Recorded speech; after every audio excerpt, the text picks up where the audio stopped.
Oh, who lives in a pineapple under the sea. That's right, it's me, Liam from Pushthware, because real estate is a buyer's market right now, and underwater tropical fruits are a sound financial investment. Beloved trouser-wearing loofah SpongeBob SquarePants returns in SpongeBob SquarePants Battle for Bikini Bottom Rehydrated, a remake of the beloved 2003 PlayStation 2 release. This review was written by Captain Stephen Tailby over on the Pushthware website, and was adapted for video by his bumbling first mate, me. If nautical nonsense is something you wish, make sure to like this video and subscribe to the channel. Now all that's left to do is grab your best mate who is a starfish and get ready for our review of SpongeBob SquarePants Battle for Bikini Bottom Rehydrated. Goodness me, the name of this game is way too long.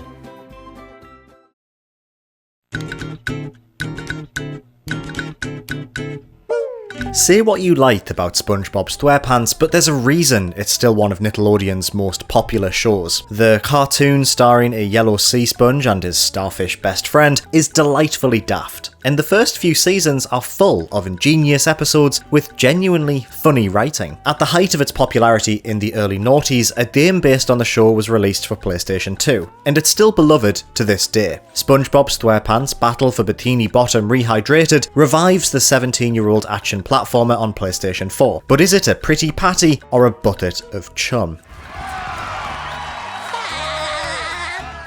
The first thing that hits you about the remake is the visual upgrade. In a deliberate decision to ape the more saturated look of the more recent seasons, Rehydrated is more colourful than a coral reef. It makes the original look washed out by comparison, and while it's maybe a little overdone, the graphics are suitably cartoonish.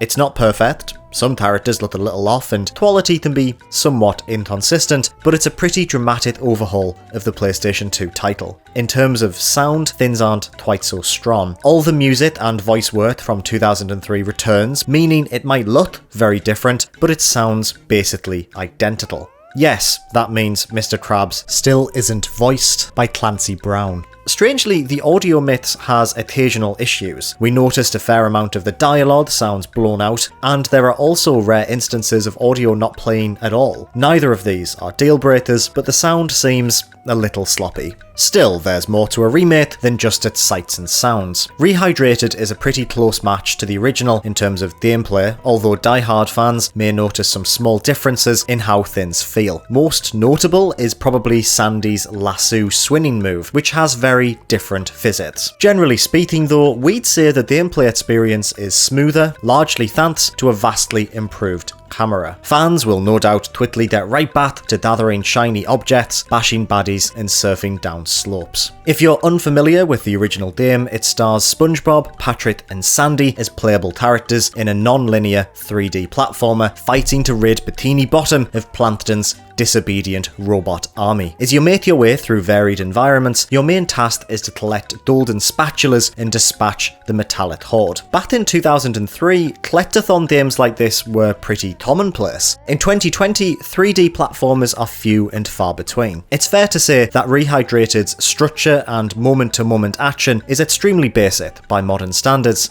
Each character has some unique abilities, but combat is one note and objectives aren't exactly diverse. Bosses are very tame affairs, and flyby cutscenes showing you the levels are a constant reminder of the game's PlayStation 2 heritage. That being said, it's nice, refreshing, even, to play something so simple. There's no penalty for dying, there are lots of collectibles to find, and it presents a fun underwater world to explore. Yes, admittedly, it feels dated in a number of ways, but it offers the sort of light-hearted fun that's rarely seen these days. Whether or not you've played Battle for Bikini Bottom before, those looking for a straightforward 3D platformer will be well served here. It's not without its flaws, of course. While Rehydrated runs at a consistent 60 frames per second, there are some rough edges. Loading screens appear way more than you'd think they would, texture pop-in is noticeable after an area loads in for the first time, and we even had a particularly nasty bug where an early golden spatula became entirely unattainable. We're informed the latter will be fixed in a future update, but until then, we'd recommend you make sure you get Squidward's golden spatula before you leave his house. But what of the brand new stuff then. Part of the package is a wholly original multiplayer aspect, an online or offline co-op horde mode featuring all new playable characters and previously cut content. 2 players take on Robo Squidward's increasingly challenging waves of robot enemies. It's extremely basic, and each character only has 2 moves, even the ones that should have more, like SpongeBob, but it provides even veteran players something new to check out. And it's a nice way to repurpose things that were once left on the cutting room floor. It's definitely ancillary to the main game though. SpongeBob Rehydrated is a vibrant remake of a much loved PlayStation 2 platformer. It's a little rough around the edges, but it's a solid effort that brings back the type of game that's all too rare on modern machines.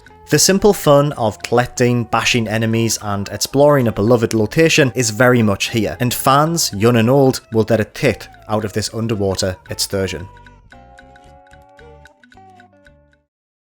Hey, thanks for watching. SpongeBob has a move in this game where he creeps forwards on his tippy toes and it's straight up horrific, and I hate it. I just needed to say that out loud. Will you be revisiting Bikini Bottom this week? Let us know in the comments below. If you enjoyed this video, please give us a like and make sure to subscribe to Push Square for everything PlayStation. I'll see you next time.